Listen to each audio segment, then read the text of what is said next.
আজি এনেই বহি থাকোঁতে মানে কথা এটা মনলৈ আহিলে দেই, ভাবিলোঁ আপোনালোককো কওঁ।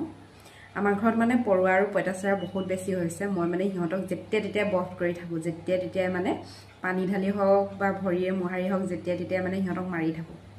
কিন্তু আমাৰ মানুহৰ হাতত মোবাইল ফোন থকাৰ নিচিনাকৈ যদি সিহঁতৰ মাজতো যদি মোবাইল ফোন থাকিলেহেঁতেন, ছ'চিয়েল মিডিয়া ইউজ কৰিলেহেঁতেন যদি, তেতিয়া কি হ'লহেঁতেন বাৰু কওকচোন? তেতিয়া একদম পটাপট মানে নিউজ চেনেলবোৰত বাজিলেহেঁতেন নহয়, একদম চিঞৰি চিঞৰি বাজিলেহেঁতেন।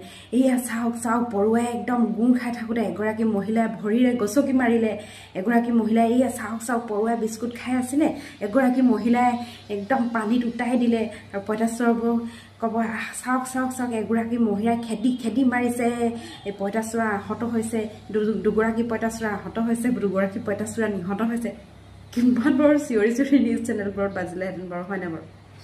পৰুৱা আৰু পঁইতাচোৰাৰ মাজত থকা একদম নিউজ চেনেলবোৰ একদম TRP কিমান বাঢ়ি গ'লহেঁতেন বাৰু ভাবকচোন। আৰু মোৰ বাৰু কি অৱস্থা হ'লহেঁতেন,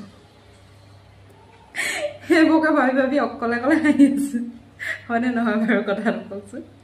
সিহঁতৰ মাজত ছ'চিয়েল মিডিয়া নাই বুলিহে মই বাচি আছোঁ, কিন্তু দেই নহ'লে কি হ'লহেঁতেন কোনো ঠিক নহ'লহেঁতেন।